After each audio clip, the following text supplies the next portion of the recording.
Hello everyone. So today we'll be solving a LeetCode hard problem. Count stable subarrays. So the problem states that we are given an integer array nums and a subarray of nums is called stable if it has no inversions. That means there exists no pair of indices I comma j such that nums of I is greater than nums of j. So one the key observation that we can make from this simple statement only is that an array which does not has any inversions is an array which follows what? Nums of I is less than equals to nums of I plus 1 is less than equals to nums of I plus 2 is less than equals to so on. That means the array is non-decreasing or sorted in increasing order. So hence if there exists no pair of indices I, j such that nums of I is greater than nums of j, then the array will be means that subarray will be sorted in increasing order. Okay, now let's proceed. So we'll be given a 2D integer array queries of length q, where each query will be given two values L and R. Now for each query we need to find the number of stable subarrays that lie entirely within the segment nums of L to R. That means we have the entire array 0 till n minus 1. Now we'll be given some segment of this array L to R. We need to find the number of stable subarrays which lie entirely within this segment. Okay, and we need to do it for each query, means for each query we'll need to return this result. And we are also given that a single element is considered as stable only because there also this no pair of indices exists. Okay, so let's see the given input. So we have the array as 3 1 2. Okay, now the first query is 0 to 1. That means this subarray, that means 3 to 1. Hence the number of stable subarrays, since a single element is still considered stable, so 3, then we have 1. Now we need to see whether 3 1 is stable or not.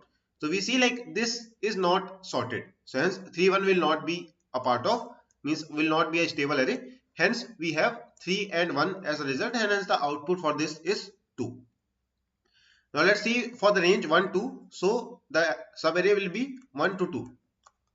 Okay, now we can see 1 can be a subarray, 2 can be a subarray, and 1 comma 2 will also be a subarray because this is sorted. Hence the output here is 3. Now from 0 to 2 we have 3 1 2. So for this we will have 3 1 2 and 1 2. Now we can see 3 1 cannot be because it is not sorted, and 3 1 2 is also not sorted. Hence we have 4 subarrays which are stable, hence the output here is 4. Let's see another input. So we are given nums as 2 comma 2. So for 0 to 1 we have the 0th 2, the 0th 2, the 1 index 2 and the index 2 0 1. Okay, so these are the three values, and from 0 to 0 we have only a single element, hence the output is 1. So what can be the most brute force way of solving it? So since for each query we are given L to R, right? Now for L to R we need to find the total number of subarrays which lie between L to R and are stable. So we can move I from L to R, okay, and then move J from I to R.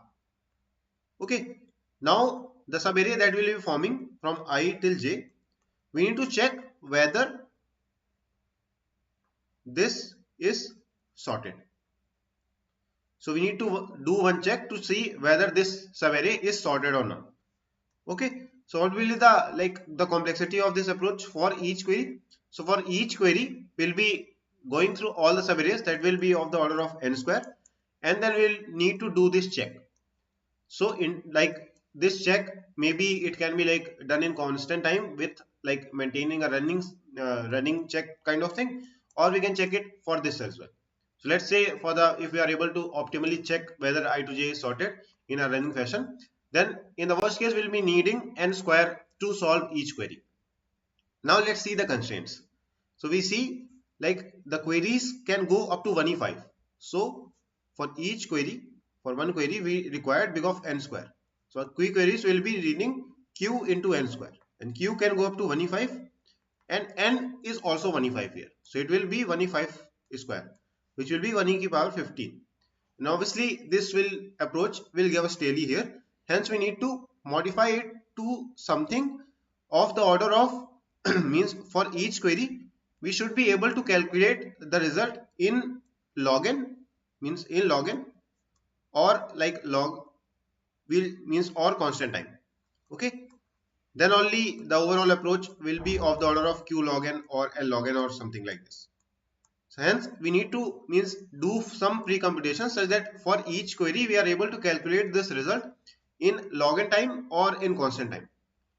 So let's try to like see this observation that we made initially, that stable subarray,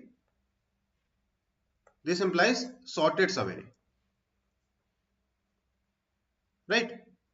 So like obviously if we are given a particular array initially, then it will like suppose start, if it starts at the bottom value, then it increases to some point, then it decreases, then again suppose it increases to some point, then it keep on decreasing, then it will be increasing, then decreasing, then increasing, and so on, right? So suppose nums is of this order. Okay, now if we want to make a array as means subarray as stable, then we can only pick a particular segment, means we can pick this segment and only make all possible subarrays from this segment. So this will all subarrays will which will fall in this segment will be sorted, right? Then again all subarrays which fall in this increasing segment will be sorted. Same for this and same for this. Now what about decreasing part? So if we have the values as suppose it initially increased 1 2 3 4 and then it decreased 3 2 1. So we know like the number of subarrays in this means all the subarrays which are part of this subarray, that means 4 elements. So 4 into 5 by 2 means n into n plus 1 by 2, means here length into length plus 1 by 2. All the subarrays will be sorted and hence stable.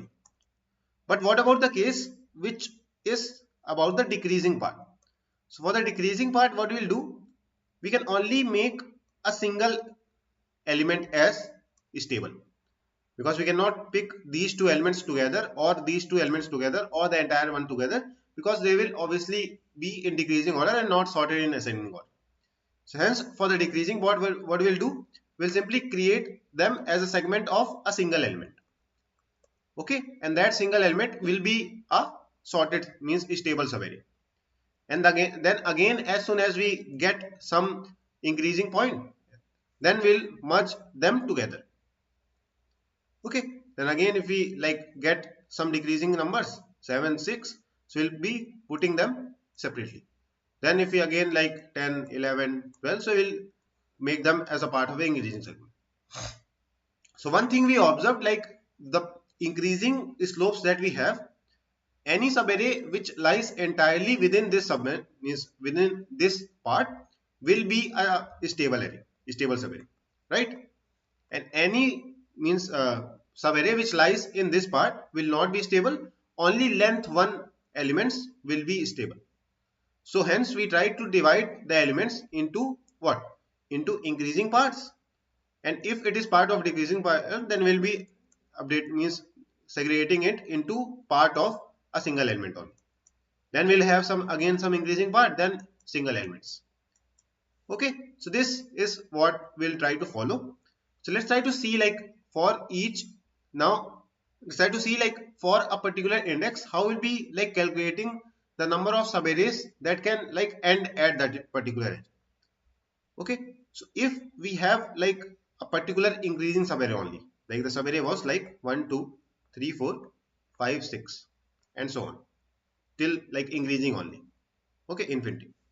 So we know that for if we consider this subarray, then we'll have one stable subarray ending at this index. Now if we consider this index, so we'll have this and this, we'll have two means subarrays ending at this which are stable. For this we'll have 3, then 2 3, and then 1 2 3. So we'll have 3 and so on. So that means when the array is sorted, means sorted part, the stability will look like something if we start at the point. So means suppose we call it a dp of I, means number of stable subarrays ending at I. So we see, like, if with the dp of start, the start of the increasing slope that we had like multiple slopes, so dp of start of the increasing slope will be 1. So dp of start will be what? dp of start will be 1. Now what dp of start plus 1 will be? If it follows that nums of start plus 1 is greater than equals to nums of start. So nums of start plus 1 is greater than equals to nums of start. That means we are still in an increasing slope, right? So hence the number of stable subarrays ending at I will increase by 1, right? So we'll be increasing by 1. So it will be simply what? dp of start plus 1. So hence we see, like, if nums of I is greater than equals to nums of I minus 1, then that means the dp of I, means the number of stable subarrays ending at I, will simply be the number of stable subarrays ending at I minus 1 plus 1, because we'll have a new element, a single element stable subarray, and all the previous arrays which ended at I minus 1 will simply extend them by 1. Okay. So this is how we'll approach. Now what about the case when we encounter a dip? For example, we had 1 2 3 4 and then we encounter 2. Okay, so the number of subarrays, means the dp will look like something 1 2 3 4 again, because it will be having a single length. Then for this we will have this and this. Then for 3 we'll have like 3 subarrays, this 2 3 and 1 2 3 and so on. Now for 2, how will be updating it? So we know, like, for 2 we cannot pick any element, means we cannot create a subarray which can start with any element which is part of the increasing segment, right? Because then the subarray will be in what? Decreasing order, will not be sorted condition will be violated. Hence we can only start a new segment from here, a new increasing segment. Either we can start a new increasing segment from here, or it will be a single element. Hence if this condition is not satisfied, then else what we will do, we'll simply start a new segment. Now for the first segment, what we'll have dp of this as 1 only. So hence if this condition is not satisfied, then dp of I will become 1.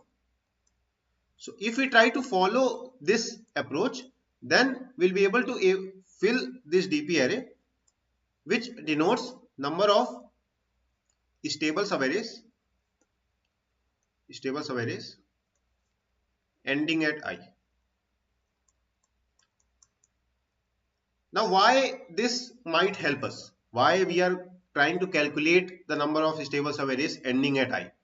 Why is it useful? So we know that if, like, we had some segment, let's try to again see this slope. So we had some segment, increasing part, then decreasing part, increasing part, then decreasing part. So we know that if we consider this I, okay, if we consider this I which is part of this increasing slope, then the value of dp of I will be defined by all the elements which are part of this increasing segment, right? It will be the number of elements on this part, on this increasing segment only, plus 1, right?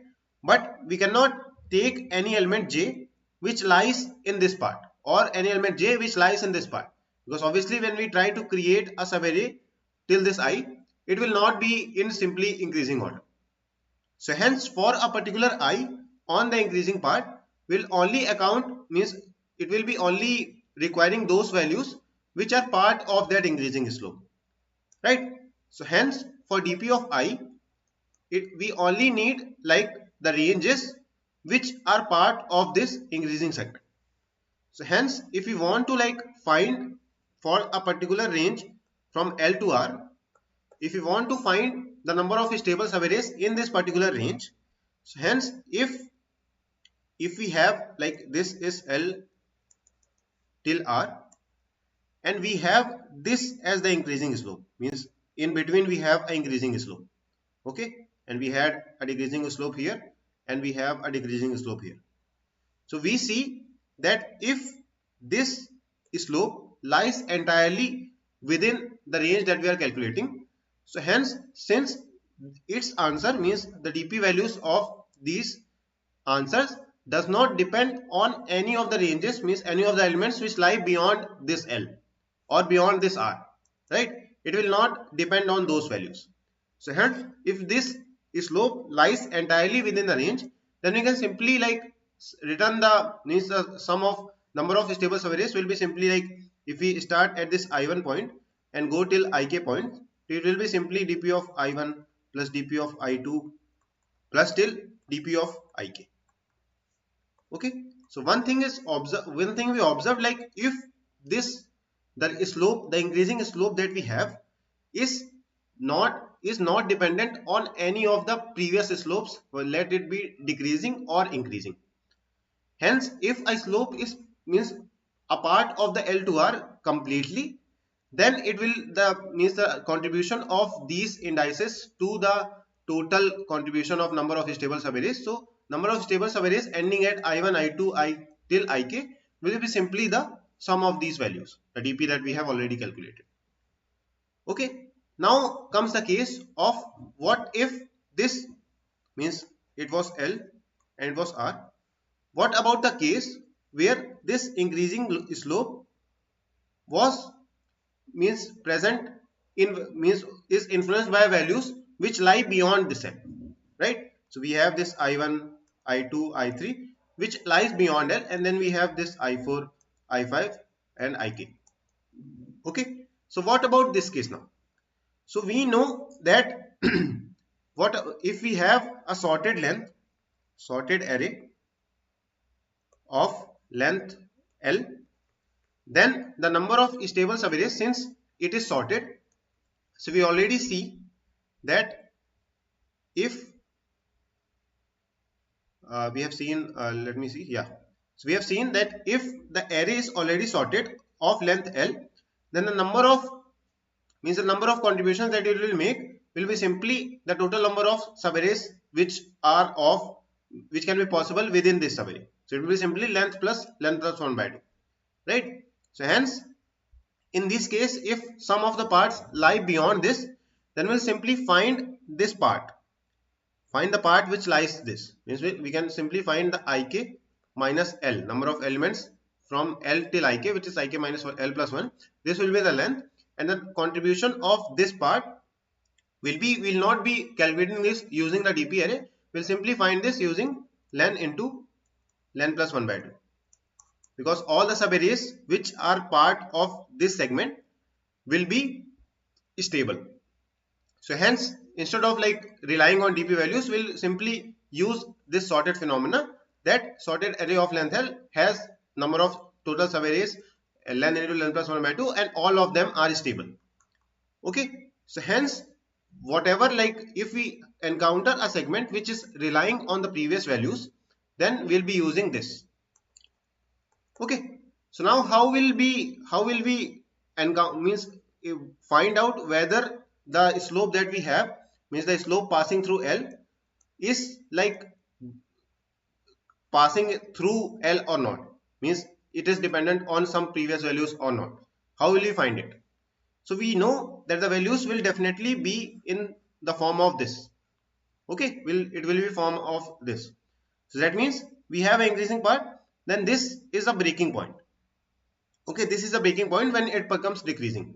Then we have a single element which is increasing, then again a breaking part, again a breaking part, again a breaking part, and so on.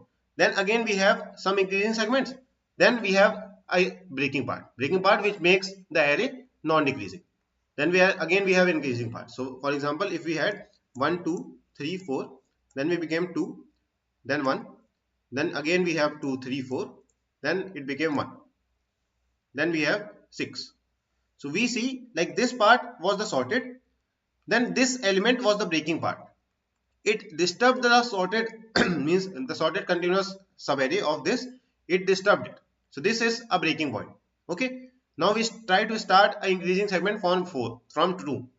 So we see again this one is also a breaking point, because this has disturbed the continuous sequence of this from 2. Okay, now we try to start increasing segments from 1. So we try to do this, and then we see this one is less than 4, hence it's distorted the increasing subarray 1 2 3 4. So this is also a breaking point, and then we again try to increase this.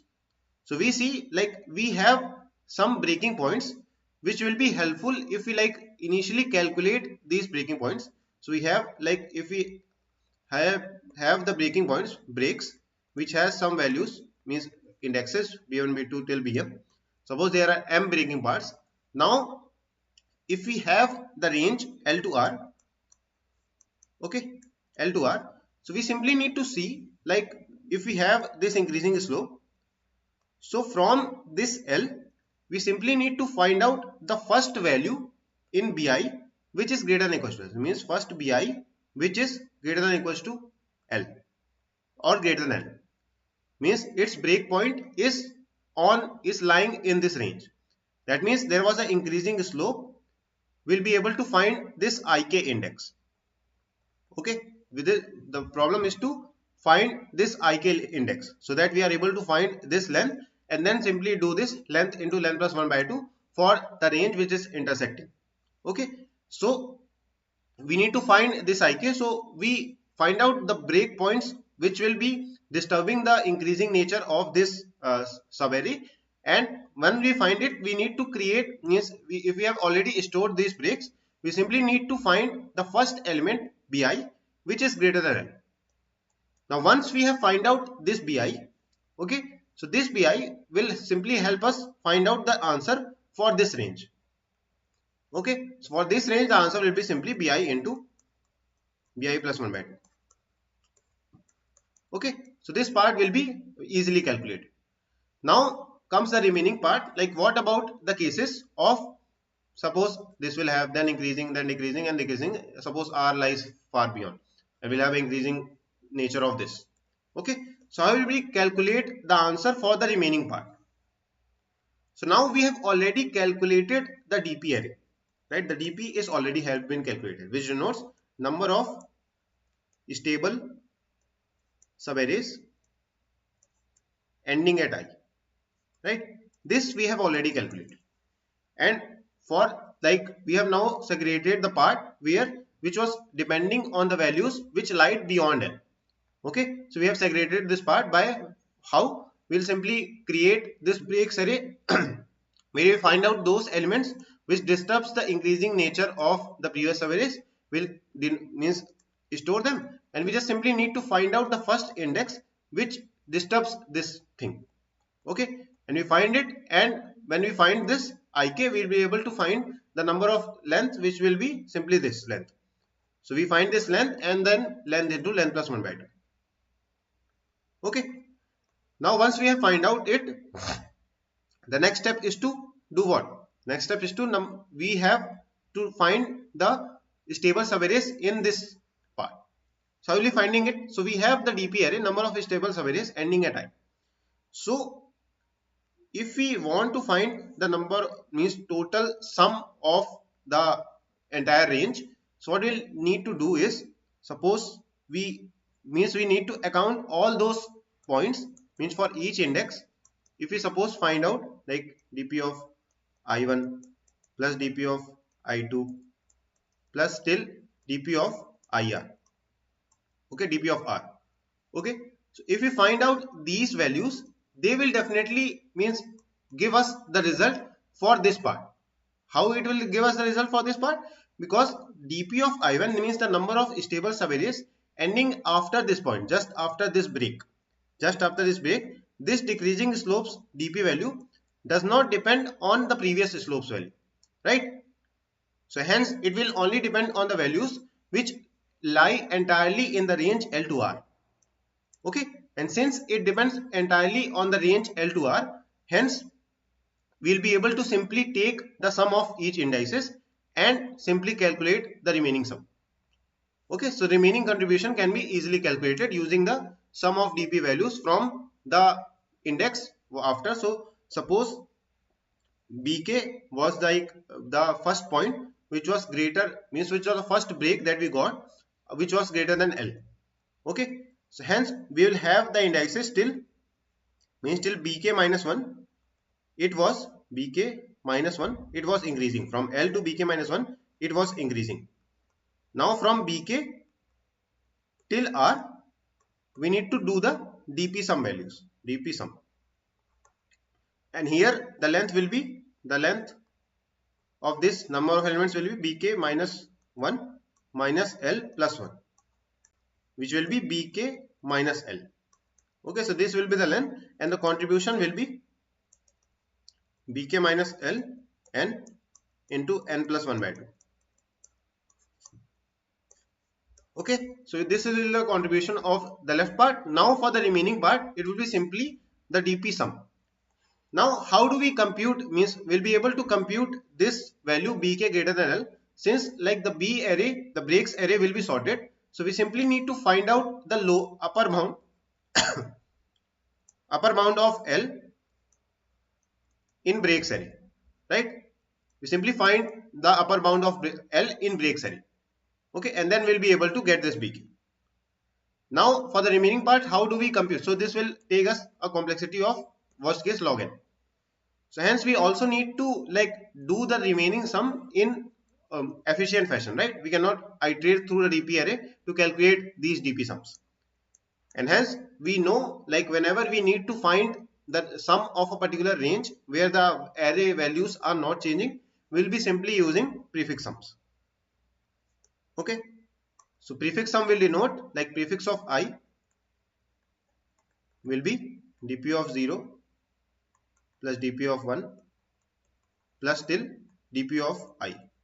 So we'll create a separate vector prefix which will be storing sum of all elements from 0 till I. Okay, and now once we have this prefix array calculated, if we want to calculate the sum from bk till R, it will be simply the sum from 0 till R, that means prefix of R, and then we need to remove this segment, right? We need to remove this segment. So this we will need to remove prefix of bk minus 1. So this will be the contribution of remaining part. Okay, so I hope like it is clear, and you might also wonder like what if the break that exists which is greater than L exists beyond R, that means this entire segment is increasing only.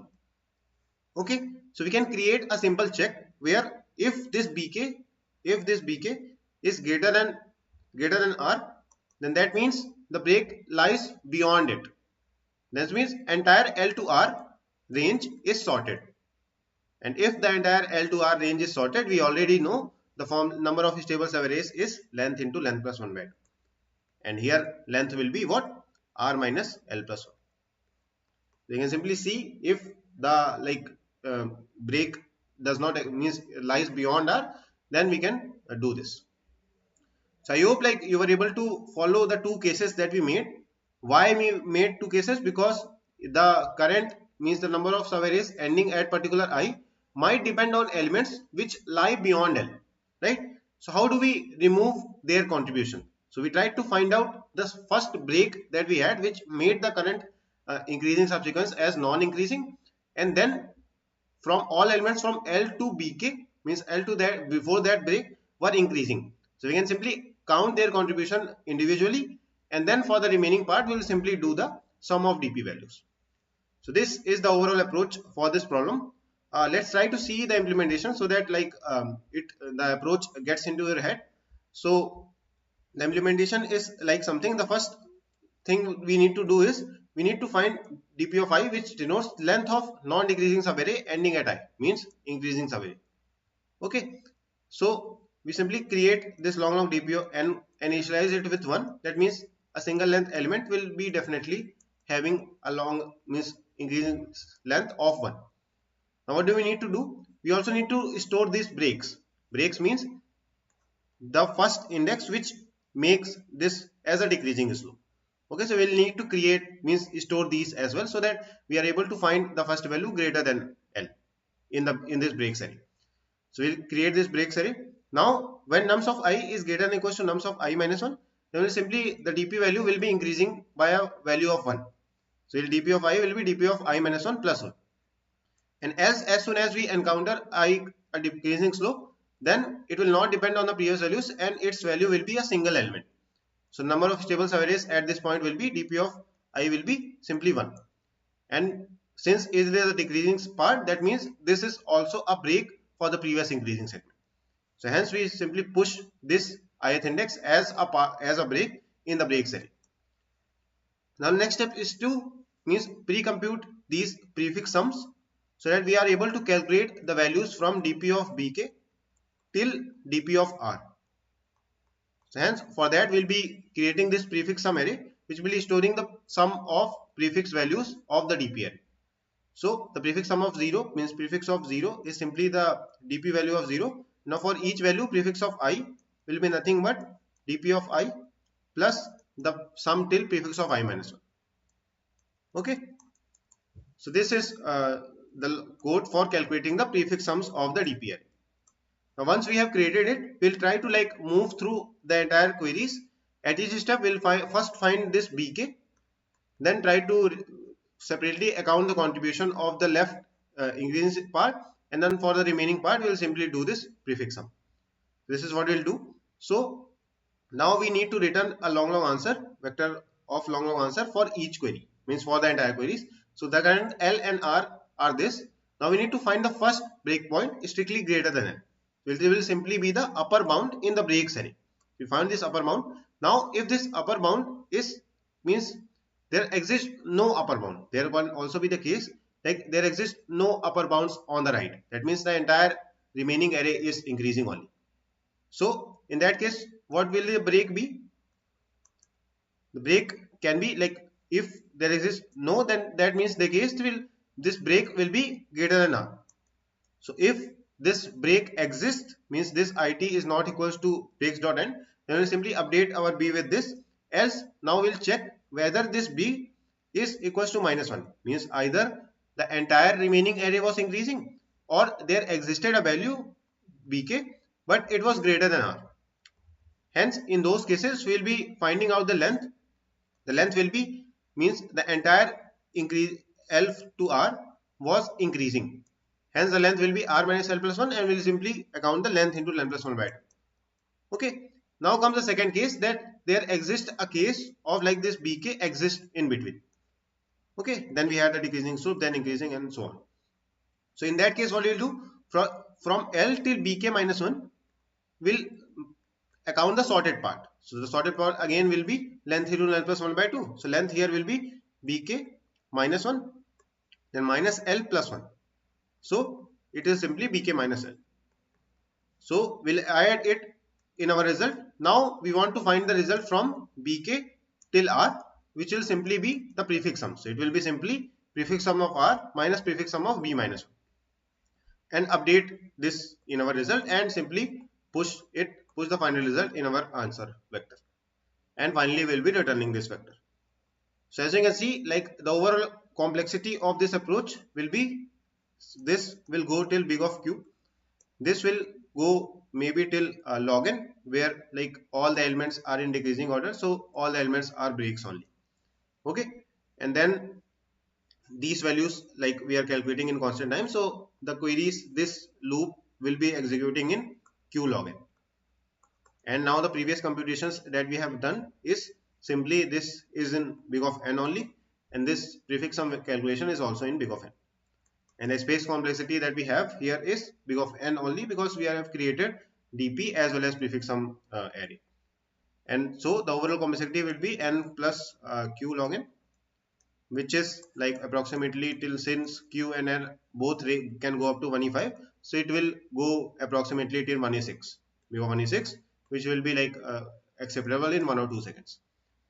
So like this was the overall approach for this hard problem. There were a lot of observations that needed to be made, and the first and the most important one was to observe that the subarray should be sorted to call it stable.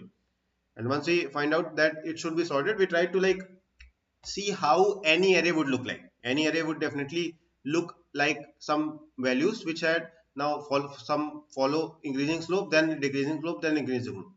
So every like any array of elements will definitely follow this pattern. So we try to see that, and then we try to analyze, like we means the values which are part of the increasing slope will not, these their results will not depend on the means previous slopes values. Okay, so hence if this entire range lies in between L to R, then their result will be simply the sum of the DP values, right?